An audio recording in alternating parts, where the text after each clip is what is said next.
Good afternoon বন্ধুরা, প্রতিদিন আমার সাথে চ্যানেলে তোমাদের সবাইকে স্বাগত।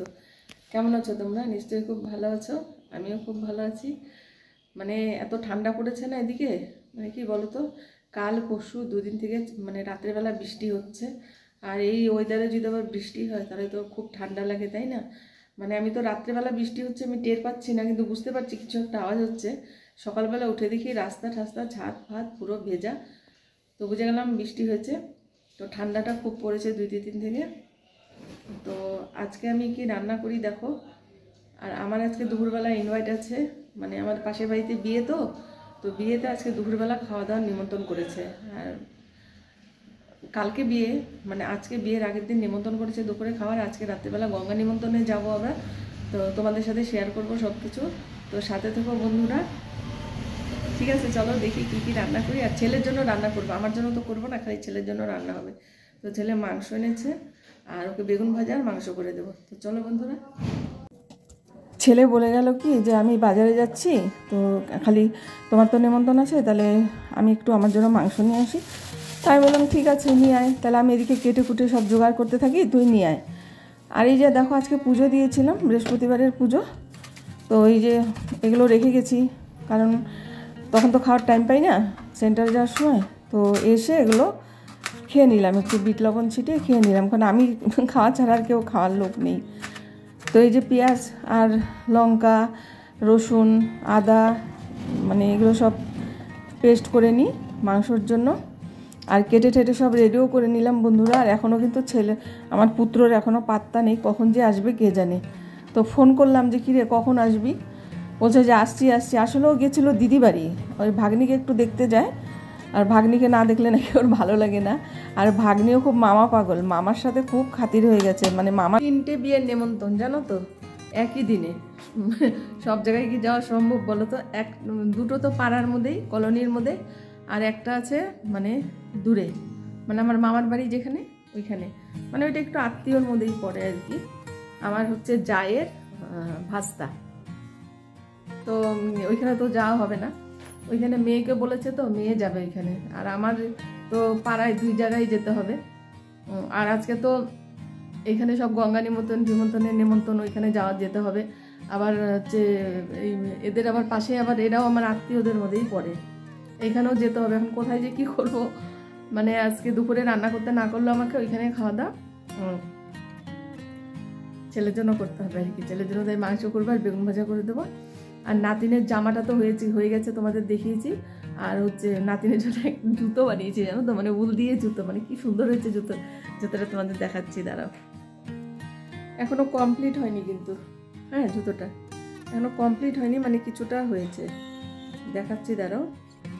এটা এখনো শেষ হয়নি, এই দেখো,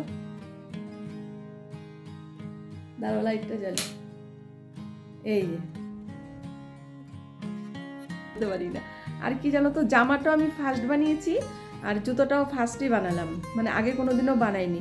মানে গোপালের জামা বানিয়েছিলাম, তো ওইটার আইডিয়া করেই বানিয়েছি। আর জুতোটা দেখেছি আমি ইউটিউবে, দেখেই বানিয়েছি জুতোটা। ঠিক আছে বন্ধুরা, সাথে থাকো। ছেলে চলে এসেছে মাংস নিয়ে, তো আমি এদিকে তো সব রেডি করেই ফেলেছি, কেটে বেটে সব রেডি করা হয়ে গেছে, খালি মাংস করব আর হচ্ছে বেগুন ভাজা। তো বেগুন ভাজাটাও কেটে রেডি করে নিলাম। মাংস রান্না করতে তো আর বেশি টাইম লাগবে না, খালি মাংসই করব। তো মশলাটা আমি মাংসের মধ্যে দিয়ে মাখিয়ে নিচ্ছি বন্ধুরা। কাঁচা তেল দিলাম, মশলাগুলো দিলাম, টমেটো আর লবণ হলুদ সব দিয়ে মশলা টশলা দিয়ে মেখে নিলাম। আর এদিকে বেগুন ভাজাটা আগে করে নিই, আর আলুটা একটু ভেজে নিই। আমি না আলু কিন্তু ভেজে দিই না, কিন্তু আজকে আমি একটু ভাবলাম একটু আলুটা ভেজেই দিই, কারণ এক এক সময় এক এক রকম করে রান্না করতে হয়, সবসময় তো একরকম ভালোও লাগে না। তো আজকের জন্য আলুটা ভেজে নিলাম।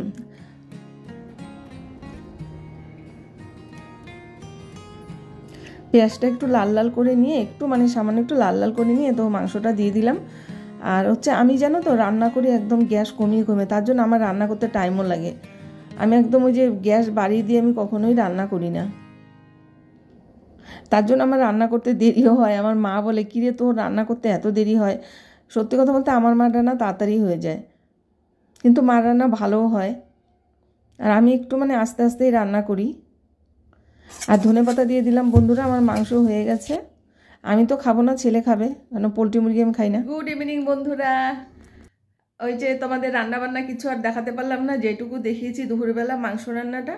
তারপর তো খাওয়া দাওয়া হলো, ছেলে ডিউটি গেল, তারপরে ওই যে নেমন্তন্ন বাড়িতে খেতে গেলাম। তো একটু ঘুমিয়েছিলাম আমি অল্প একটু। তো হচ্ছে এখন এই যে শাড়ি টাড়ি পরে দেখো রেডি হচ্ছি, এখন যাব আমরা গঙ্গা নিমন্ত্রণ। আর আমার যে আজকে সর্বনাশ হয়েছে জানো, আজকে না, এই সর্বনাশটা হয়ে আছে অনেক দিন আগে থেকে, কিন্তু আমি দেখিনি। মানে কি বলবো, আমি কেন দেখলাম না। আমি গেল বছর হবে 2 বছর একটা ব্ল্যাঙ্কেট কিনেছিলাম এখান থেকে, আমাদের পাড়া থেকেই কিনেছিলাম। একটা বাড়িতে মানে আমাদের বাজারে দোকান আছে, তো উনি আমাদের পাড়ায় থাকে, ভাড়া থাকে। তো উনির বাড়িতে আমরা গেছিলাম, আমি গিফট দেবো দেখে কম মানে ব্ল্যাঙ্কেট আনতে গেছিলাম। তো এখানে আমার একটা ব্ল্যাঙ্কেট পছন্দ হয়েছিল, তা আমি একটা এনেছিলাম। এনে আর ওইটা লাগেনি, আগেরই আছে, ওগুলো দিয়ে চলছে। তো ওটা রেখে দিয়েছিলাম যে ছেলের বিয়ে লাগলে ওটা, তখন তো আমি জানি যে ঠান্ডার দিনেই বিয়ে হবে, ছেলের বিয়ে করাবো, তো ওর জন্য আমি ওটা রেখে দিয়েছি আলমারির উপরে, ওই ঘরে আলমারির উপরে। তো আজকে না কি করতে আমি ওইখানে উঠেছিলাম, মানে পেপারগুলো ঝুলে পড়েছে, তো তার আলমারির দরজাটা আমি আটকাতে পারছি না, তো তার জন্য আমি তো লাগাল পাচ্ছি না। তার জন্য আমি একটা টুল এনে টুলের ওপর উঠলাম, উঠে কি মনে হলো না, আমি ব্ল্যাঙ্কেটটা একটু এরম উঁচু করে দেখলাম, হে ভগবান, দেখি কি প্লাস্টিকটা খেয়ে ফেলেছে, উপরের যে ব্যাগটা থাকে খেয়ে ফেলেছে। তো আমি ভাবলাম মানে ভিতরে খেতে পারেনি। তারপরে না, যে কাপড়টা দিয়ে ঢেকে রেখেছিলাম ওই কাপড়টা খেয়ে ফেলেছে, কিন্তু প্লাস্টিকটা খাইনি। তো আমি ভাবলাম যে দেখি তো একবার, উঁচু করে যে নামিয়েছি না, দাঁড়া, দেখি কি ব্ল্যাঙ্কেটটা ঝুরঝুরা হয়ে গেছে, ঝুরঝুরা। দাঁড়াও তোমাদের দেখাবো, এই শান্তি আসলো তো, কে দেখবে, ওর জন্য এটা করলাম। হলুদ শাড়ি তো আরও আছে পরবো। এই সুন্দরীকে কেমন লাগছে, এই সুন্দরী লাল লাল শাড়ি পরেছে সুন্দরী, এত অনেক হুড়াহুড়ি করে আসছে মনে হচ্ছে। শাড়ি পরি নাই আমি, হ্যাঁ শাড়ি পরি নাই ঠিক করে, আমাকে তাকে ডাক্তারকে বলি জানিস। আমাদের ব্ল্যাঙ্কেটটা দেখাচ্ছি, কি যে করেছে আমার ব্ল্যাঙ্কেটটা জানো।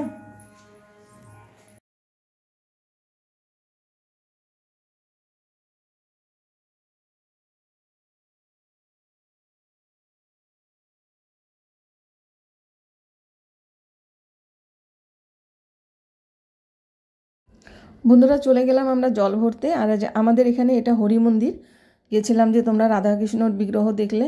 আর এই যে মেয়ের বাড়িতে এটা আনন্দ করছে সবাই উঠোনের মধ্যে।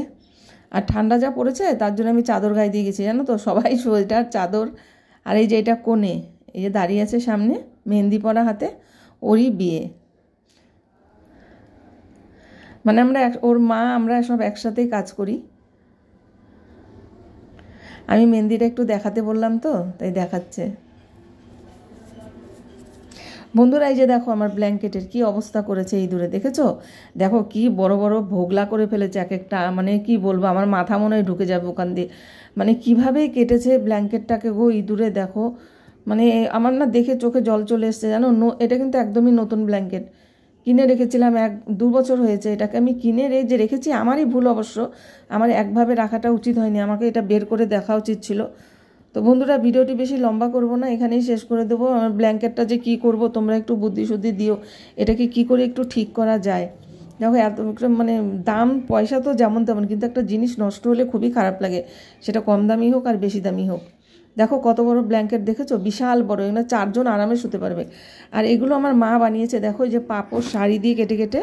বন্ধুরা আজকের জন্য ভিডিওটি এখানেই শেষ করলাম।